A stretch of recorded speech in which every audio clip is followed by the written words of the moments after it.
Hello everyone, very warm welcome to my YouTube channel Life Sciences and I'm your educator Supriya. Guys आज का जो video है वो हम सेल ऑर्गेनेल्स के बारे में पढ़ेंगे। ठीक है, ये वीडियो मतलब जो टॉपिक है सेल ऑर्गेनेल्स, क्योंकि हमें क्या पढ़ना है, हमें मेन टॉपिक प्रोटीन शॉर्टिंग पढ़नी है कि प्रोटीन शॉर्टिंग जो कि बहुत ही ज़्यादा इंपॉर्टेंट टॉपिक है, मोस्ट इंपॉर्टेंट टॉपिक्स में आता है। तो प्रोटीन शॉर्टिंग जो है कैसे होती है हमारी बॉडी में सेल्स के अंदर, उसको स्टार्ट करने से पहले हमें सेल ऑर्गेनेल्स के बारे में पढ़ना होता है। ठीक है, सेल ऑर्गेनेल्स से ऐसा नहीं है कि क्वेश्चंस नहीं आते हैं, इससे पार्ट बी में मोस्टली क्वेश्चंस आते हैं, पार्ट सी में भी आ जाते हैं। तो आपको सबसे पहले पता होना चाहिए कौन कौन से सेल ऑर्गेनेल्स हमारी बॉडी में प्रेजेंट होते हैं, उनका स्ट्रक्चर क्या होता है, फिर हम आगे पढ़ेंगे कि वो कैसे प्रोटीन शॉर्टिंग में हेल्प करते हैं। Okay, so let's start the video. तो सेल ऑर्गेनेल्स क्या होते हैं? जो सेल्स के अंदर प्रेजेंट होते हैं डिफरेंट ऑर्गेनेल्स, जो कि हमारी बॉडी में जो डिफरेंट फंक्शंस होते हैं उनको परफॉर्म करते हैं। All eukaryotic cells have many of the same organelles and other subcellular structures। ठीक है, यूकैरियोटिक सेल्स जो होते हैं उनमें क्या होते हैं, सेल्स कैसे होते हैं, सेल्स टू टाइप्स के होते हैं, एक होते हैं प्रोकैरियोटिक और एक होते हैं यूकैरियोटिक।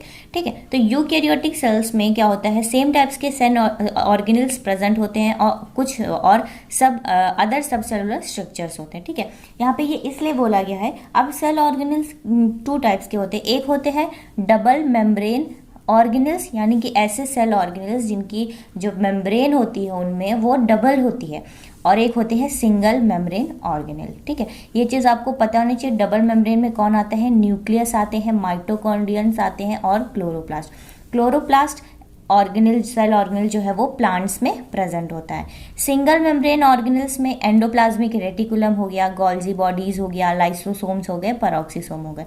इस पे भी पार्ट बी में क्वेश्चंस आए हैं। डबल मेम्ब्रेनल सेल ऑर्गेनेल्स कौन से होते हैं, न्यूक्लियस, माइटोकॉन्ड्रिया और क्लोरोप्लास्ट, ये तीनों डबल मेम्ब्रेनल्स होते हैं। ठीक है, तो सबसे पहले हम जो है न्यूक्लियस के बारे में पढ़ेंगे। ठीक है, सबसे पहले हम बेसिक भी पढ़ेंगे और डिटेल में भी पढ़ेंगे। सबसे पहले अगर न्यूक्लियस की बात करें, सो nucleus is the largest organelle in animal cells filled with chromatin composed of DNA and protein site of DNA, mRNA and tRNA synthesis। ठीक है, न्यूक्लियस जो होता है वो क्या होता है, लार्जेस्ट ऑर्गेनेल्स होता है। ये चीज़ इंपॉर्टेंट है कि एनिमल सेल्स का लार्जेस्ट ऑर्गेनेल्स जो है वो न्यूक्लियस होता है। हर एक सेल में एक सिंगल न्यूक्लियस प्रेजेंट होता है एनिमल सेल्स में, प्लांट सेल्स में भी न्यूक्लियस प्रेजेंट होता है, एनिमल सेल्स में भी न्यूक्लियस प्रेजेंट होता है। न्यूक्लियस जो फिल्ड होता है विद, उसके अंदर क्या क्या होते हैं, डीएनए प्रेजेंट होते हैं, प्रोटीन सिंथेसिस के साइट्स होती है, आरएनए सिंथेसिस होता है। ठीक है, जितनी भी जेनेटिक इन्फॉर्मेशन होती है वो सारी न्यूक्लियस में प्रेजेंट होती है। क्यों? क्योंकि जो हमारा डीएनए है, डीएनए कहाँ पे प्रेजेंट है, न्यूक्लियस में। डीएनए जो है सेल के अंदर दो जगह पे प्रेजेंट होता है, एक होता है न्यूक्लियस में जिसको कहते हैं न्यूक्लियर डीएनए, और एक होता है माइटोकॉन्ड्रिया में जिसको कहते हैं माइटोकॉन्ड्रियल डीएनए। ठीक है, सो जो भी की जेनेटिक इन्फॉर्मेशन होती है वो कहाँ पे प्रेजेंट होती है, न्यूक्लियस में प्रेजेंट होती है। ठीक है, स्ट्रक्चर की बात करें तो surrounded by two membranes, nucleus जो होता है, मैंने अभी बताया आपको कि डबल मेम्ब्रेनल सेल ऑर्गेनेल्स होता है।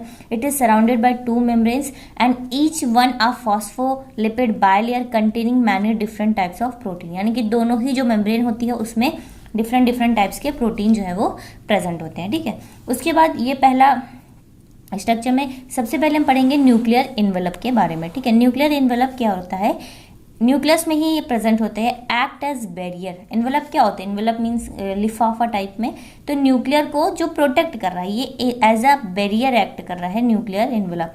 इनक्लोजेज the contents of nucleus, the outer nuclear membrane is continuous with the rough endoplasmic reticulum. ठीक है, तो न्यूक्लियर इन्वेलप के अंदर क्या है कि इसके अंदर जो भी न्यूक्लियस का कंटेंट होता है वो सारा प्रेजेंट होता है, और न्यूक्लियर इन्वेलप के जो आउटर मेम्ब्रेन होती है ये स्टार्ट होती कंटिन्यू करती है RER को, यानी कि रफ एंडोप्लाज्मिक रेटिकुलम, यानी कि जो rough endoplasmic reticulum next cell organelles है वो न्यूक्लियर इन्वेलप से ही स्टार्ट होता है।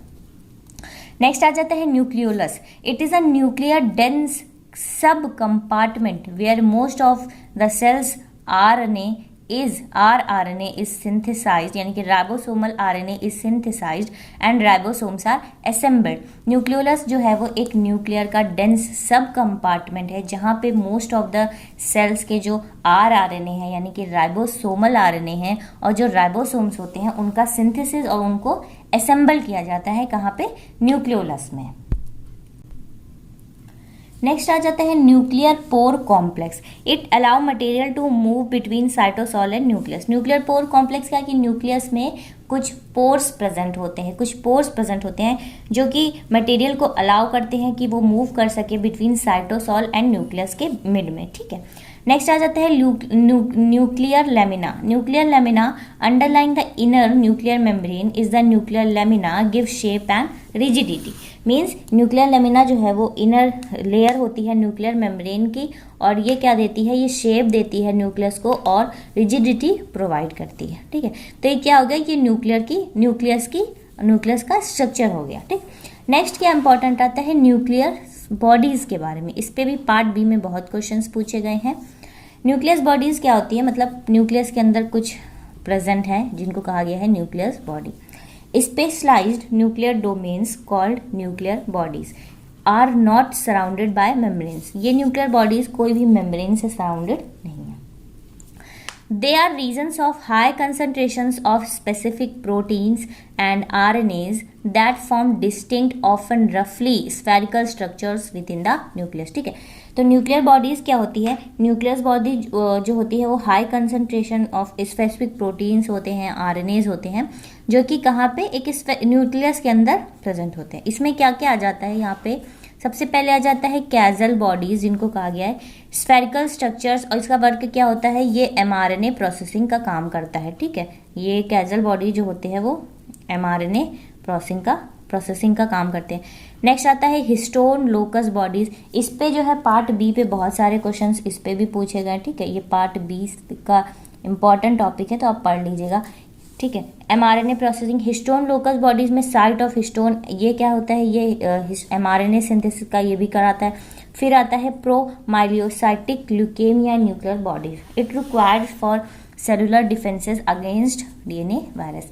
डीएनए वायरस के अगेंस्ट जो है वो ये क्या करता है कि डिफेंस प्रोवाइड करता है, ठीक है। तो ये काफ़ी इंपॉर्टेंट है न्यूक्लियस के बारे में। नेक्स्ट आ जाता है जो हमारा सेल ऑर्गेनल्स, वो आता है एंडोप्लाज्मिक रेटिकुलम।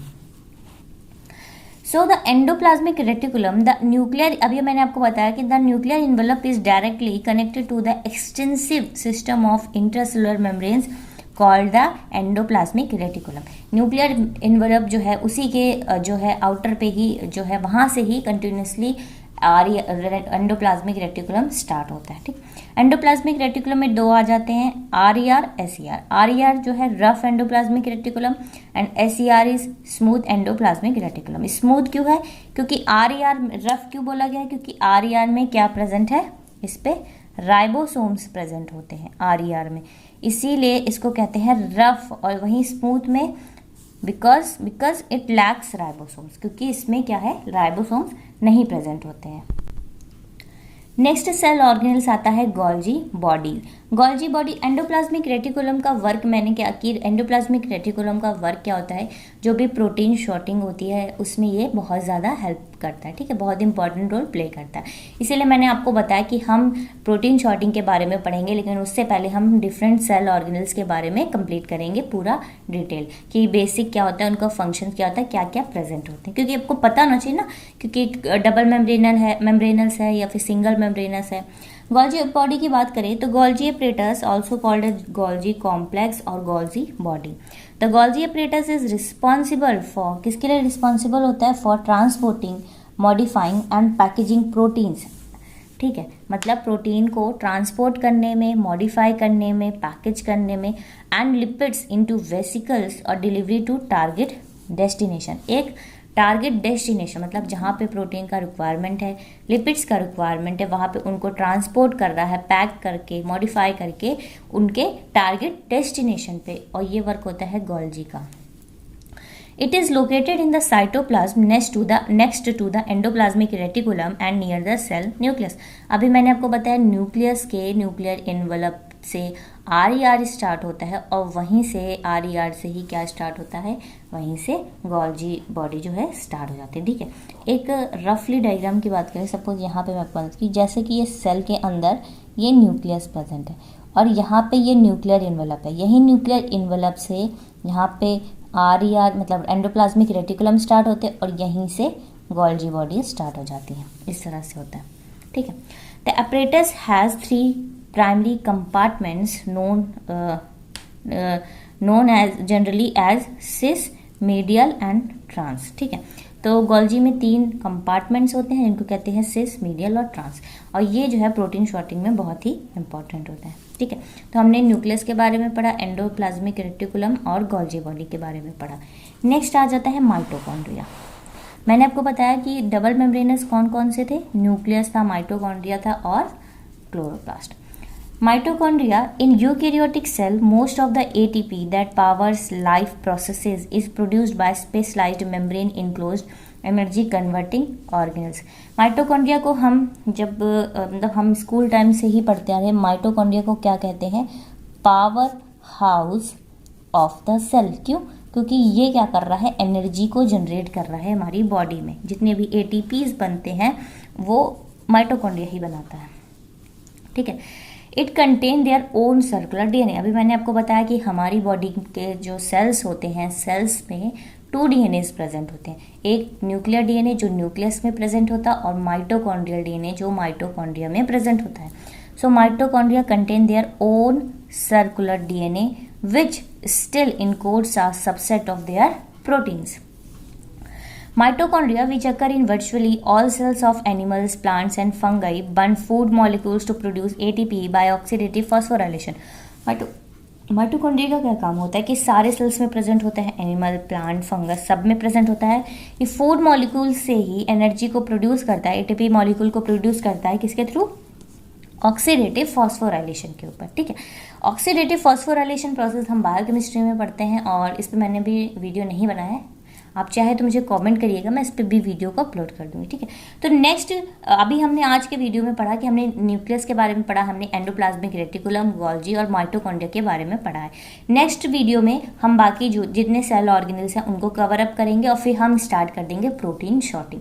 बिल्कुल बेसिक से प्रोटीन शॉर्टिंग स्टार्ट करेंगे और एक डिटेल तक हम जाएंगे ताकि आपको कोई भी डाउट ना हो। ठीक है गाइज, आपको अगर वीडियो अच्छा लगे तो आप मेरे चैनल को लाइक, शेयर और सब्सक्राइब करिएगा, मेरे टेलीग्राम ग्रुप को भी ज्वाइन करिएगा। कोई भी डाउट लगे इस टॉपिक से रिलेटेड तो मुझे कमेंट करके बताइएगा। ठीक, so thank you so much guys for watching my video.